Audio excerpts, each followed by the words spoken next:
Okay. सो आज का जो दिन है ये थोड़ा सा हमारे इंडिया के लिए एक दुखद है। और दुखद न्यूज इसलिए है क्योंकि कल 26 जो दिसंबर को हमारे जो पूर्व प्रधानमंत्री रह चुके मनमोहन सिंह जी का देहांत हो चुका है। और इनके बारे में आप जितना भी कुछ कहा जाए इन आपको या जितना भी आप पढ़ेंगे वो कम है, क्योंकि ये एक ऐसे पर्सनालिटी थे जो बोलते कम थे लेकिन अपने कामों से ज़्यादा बात करते थे। इनके बारे में चाहे इनका इकोनॉमिक रिफॉर्म हो या कोई इनके अदर जो एज अ गवर्नर इन्होंने जो काम किया या एज अ प्राइम मिनिस्टर जो इन्होंने कंट्री के लिए किया, उनके बारे में जितना भी आप बोले वो कम है। बिकॉज ये एक ऐसे शख्सियत थे जो ज़्यादा स्टडी और पढ़ाई के दम पे यहाँ तक आगे ये बढ़ के यहाँ तक पहुँचे थे। और मनमोहन सिंह जी के बारे में भी कहा जाता है कि मतलब ये बातें कम करते थे। इनके बारे में एक बोली जाती थी कि बातें कम करते, अपने आलोचकों को ये जवाब देने में ज़्यादा विश्वास नहीं रखते थे, ये ज़्यादातर अपने काम पे फोकस करते थे। इसीलिए इन्होंने एक बार इंटरव्यू के दौरान कहा था कि जो हिस्ट्री होगी वो मेरे लिए I think will be more kinder to me than the contemporary media. जो इतिहास होगा वो ज़्यादा दयालु होगा मेरे को लेकर के, अगर आप मीडिया से कंपैरिजन करें तो। इन्होंने बहुत अच्छी बात बोली थी और ये बात सही भी है, क्योंकि जो इकोनॉमिक रिफॉर्म इन्होंने किया 1991 में, उसकी बदौलत ही आज हम यहाँ तक पहुँचे हैं, या आज हम सोच पा रहे हैं कि इंडिया का जो इकोनॉमी होगा वो आगे चल के $5 ट्रिलियन हो जाएगा। और आगे चल के और हम 2047 तक हम $10 ट्रिलियन की बात कर रहे हैं। तो ये जो भी चीज़ हम बात कर रही है इनकी देन है। तो आइए इनके बारे में ये जानना जरूरी है कि इनके कुछ अचीवमेंट्स जानेंगे और इनके बारे में जानेंगे, और हम अपने UIS टीम के तरफ से इनको श्रद्धांजलि अर्पित करते हैं।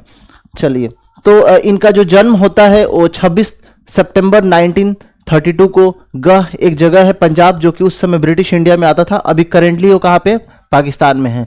तो इनका जन्म डिवीजन के पहले हुआ था, पार्टीशन के पहले हुआ था, बिफोर 1947।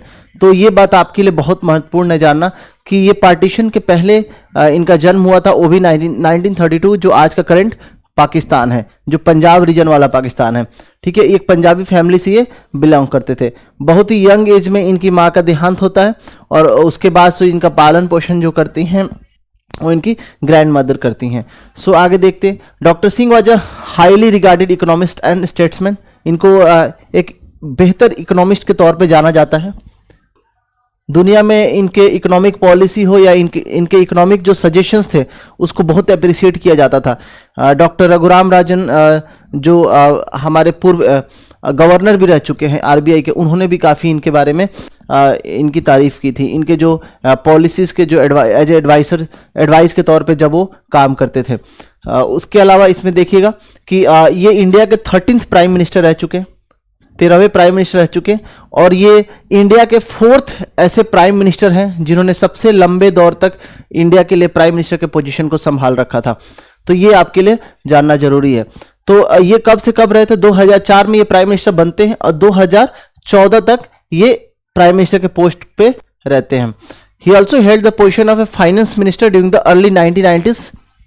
PV नरसिम्हा राव की सरकार के टाइम पे ये फाइनेंस मिनिस्टर बनते हैं, और उसके बाद इन्होंने जो किया वो तो सभी के सामने है। तो आज हम जानेंगे इनके 5 मेजर अचीवमेंट्स, है ना, जो इनके बारे में कि इन्होंने इंडिया के लिए क्या और किस स्तर पे इन्होंने काम किया।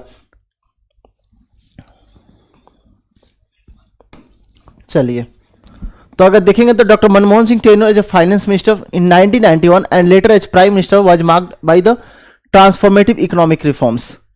ट्रांसफॉर्मेटिव इकोनॉमिक रिफॉर्म्स, ये पढ़ने लिखने में बहुत विश्वास रखते थे, और ये कहते भी थे कि आज मैं जो कुछ भी हूँ वो पढ़ाई लिखाई के दम पे हूँ।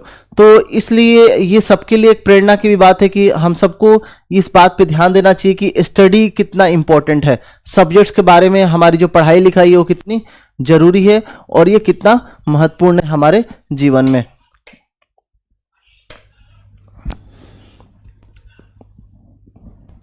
ठीक है, आगे देखते हैं। His leadership during India's liberalisation, जो LPG रिफॉर्म इन्होंने किया,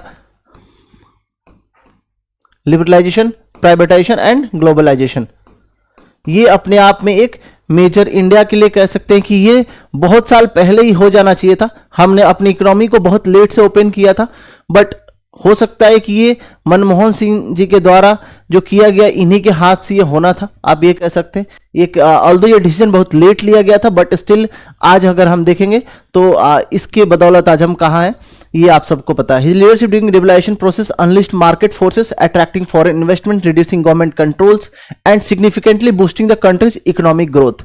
ठीक है, जब इन्होंने इकोनॉमिक रिफॉर्म किया उस समय इमीडिएटली तो हमें रिजल्ट नहीं मिला था, बट स्टिल अगर आप देखेंगे उसके बाद से हमें रिजल्ट मिलना शुरू हुआ था। और इनफैक्ट एक टाइम था जब हमारी जो ग्रोथ थी वो 10% तक पहुंच चुकी थी, जो हमारे जीडीपी का ग्रोथ था वो 10% तक पहुंच चुका था।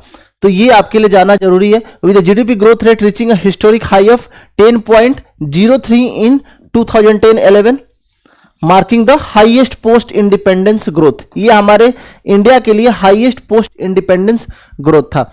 अगर आप देखेंगे तो 1991 में जब हमने इकोनॉमी को ओपन किया तब जाकर के हमारे कंट्री के अंदर सैमसंग जैसी जो कंपनियां हैं वो आकर के इन्वेस्ट करती हैं, एफडीआई आना शुरू हुआ और वहां से इन्वेस्टमेंट बढ़ी और यहां पे लोगों को रोजगार मिलना शुरू हुआ था। Doctor Singh governments focused on poverty reductions, इनका जो ज्यादातर जो पॉलिसी था पॉवर्टी रिडक्शन पे था। इसीलिए अगर आप देखेंगे तो इनके जो की इनिशिएटिव्स हैं उसमें से एक जो मेजर इनिशिएटिव है वो है NREGA, national Rural Employment Guarantee act, जिसका नाम बदल के अब क्या कर दिया गया है, MG NREGA, Mahatma Gandhi National Rural Employment Guarantee Act. और इस ये जो आया योजना वो आज भी चल रहा है और बहुत एक पॉपुलर योजना है, आप सभी को पता है रूरल इंडिया में। और ये योजना जो है वो मिनिमम 100 दिन का जो रोजगार है वो लोगों को देने का दिया जाता है इसमें। इनफैक्ट इसमें ये भी पॉलिसी कि अगर किसी ने रोजगार के लिए अप्लाई किया और उसको सर्टेन डेज बाद अगर रोजगार नहीं मिलता है तो उसको अनएम्प्लॉयमेंट जो भत्ता है वो भी मिलेगा। तो ये कुछ है, वो अलग बात है कि इसकी जो इम्प्लीमेंटेशन है ग्राउंड लेवल पे उस तरीके से नहीं हो रहा है जैसा होना चाहिए था। बट अगर आप इंटेंशन की बात करोगे तो इनके जब ये प्राइम मिनिस्टर थे तो उस समय ये एक बहुत पॉपुलर योजना थी। और आज भी अगर आप देखेंगे तो हजारों करोड़ गवर्नमेंट इस योजना के तहत अभी जो रूरल अनएम्प्लॉयमेंट है उसको थोड़ा बहुत आप कहते हैं कि डिक्रीज करने में हेल्प करता है।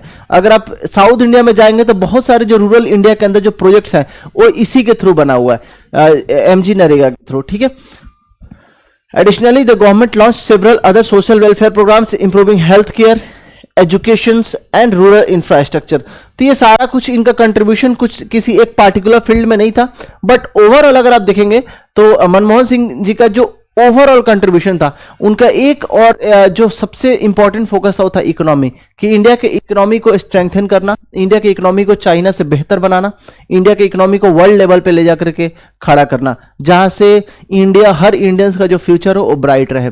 उसके अलावा एक इंपॉर्टेंट और है इनके टेन्योर में, वो था India US civil nuclear agreement. 2005 में इस एग्रीमेंट को साइन किया जाता है। जॉर्ज डब्ल्यू बुश उस समय अमेरिका के प्रेसिडेंट थे और मनमोहन सिंह जी इंडिया के प्राइम मिनिस्टर थे।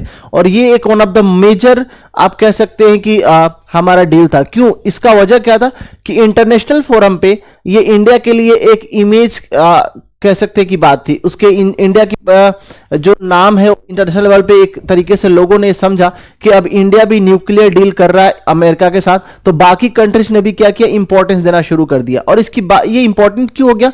क्योंकि उस समय लेकर से भी आज तक आप देखेंगे तो India NPT non proliferation treaty का मेंबर उस समय नहीं था। ठीक है, तो इसीलिए ये इंपॉर्टेंट ज्यादा हो गया था कि अगर अमेरिका साइन करता है तो फिर इंडिया को यहां पे हेल्प मिला था। इसीलिए अगर आप देखेंगे तो इंडिया जो सिविल पर्पस के लिए जो न्यूक्लियर यूज करता है, आज इंडिया के अंदर अगर आप देखेंगे तो 24 सिविल न्यूक्लियर जो रिएक्टर्स हैं इंडिया के अंदर 24 है। और इस 24 जो न्यूक्लियर, इसकी वजह से आज हमारा जो प्रोडक्शन है न्यूक्लियर का वो 8180 मेगावाट तक पहुंच चुका है। और अगर आप बात करते हैं आप अगर पिछले 10 साल में, तो पिछले 10 साल में इंडिया ने 70% का इजाफा दिखाया है न्यूक्लियर प्रोग्राम में।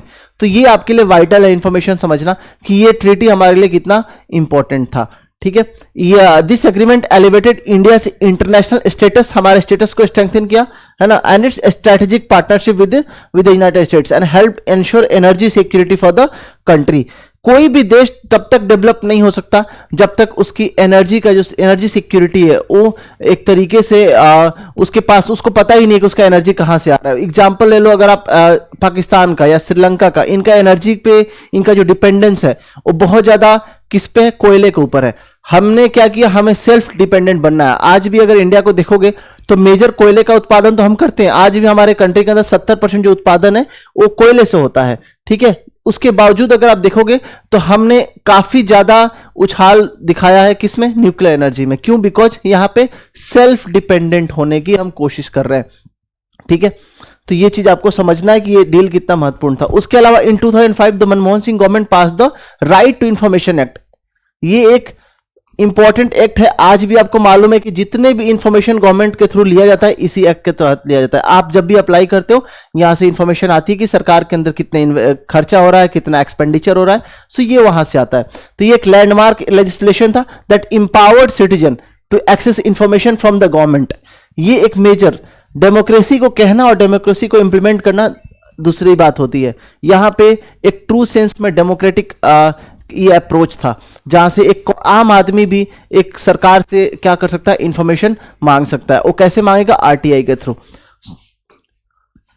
उसके अलावा देखते हैं, doctor Manmohan Singh emphasise enhancing India's diplomatic relationship with global powers focusing on economic partnership पे हमने फोकस किया उनके टेन्योर में, और रीजनल स्टेबिलिटी पे फोकस किया था, ठीक है। His leadership resulted in stronger ties with the countries like US, Russia, China and neighbouring countries, ठीक है। तो ये सारी चीज आपको देखना है और इनके बारे में याद रखना है। एक चीज बहुत सारे लोगों को नहीं पता होगा, doctor Manmohan Singh ji in fact RBI के गवर्नर भी रह चुके हैं और 1982 से लेकर के 1985 तक ये गवर्नर थे। तो ये थे इनके कुछ मेजर अचीवमेंट, और आई होप आप सभी को इनके बारे में मालूम होना चाहिए। और साथ ही साथ इन्होंने जब इकोनॉमिक रिफॉर्म किया था तो इन्होंने फेमस वेक्टर ह्यूगो का एक लाइन इन्होंने उसमें कोट किया था, और उन्होंने बोला था कि you can not stop the idea whose time has come. और ये बोलते हुए इन्होंने इंडिया का जो मेजर रिफॉर्म किया था, और इन्होंने बोला था कि India as a major economic power was an idea whose time has come, let the world hear it loud and clear, India is now wide awake. So ये एक इंपॉर्टेंट आप कह सकते हैं हिस्टोरिक इनका स्पीच था पार्लियामेंट के अंदर। सो ये जो इन्फॉर्मेशन है आप लोग के लिए इंपॉर्टेंट है, इनके बारे में जानना बहुत जरूरी है। ये एक ऐसे व्यक्तित्व थे जो जिनके बारे में आप कुछ जो भी बातें करें बहुत कम है, ठीक है। इनके बारे में एक ऐसे पर्सनालिटी जिनसे आप कुछ सीख सकते हैं अपने जीवन में, कि आप किसी को बातों से जवाब कम दें, अपने काम से जवाब ज्यादा दें। तो ये एक प्रेरणा के तौर पे आप ले सकते हैं, और मैं यूआईएस की तरफ से ये आपको इनको श्रद्धांजलि अर्पित करता हूं। और थैंक यू सो मच, आप हमारे वीडियो ऐसे ही देखते रहिए।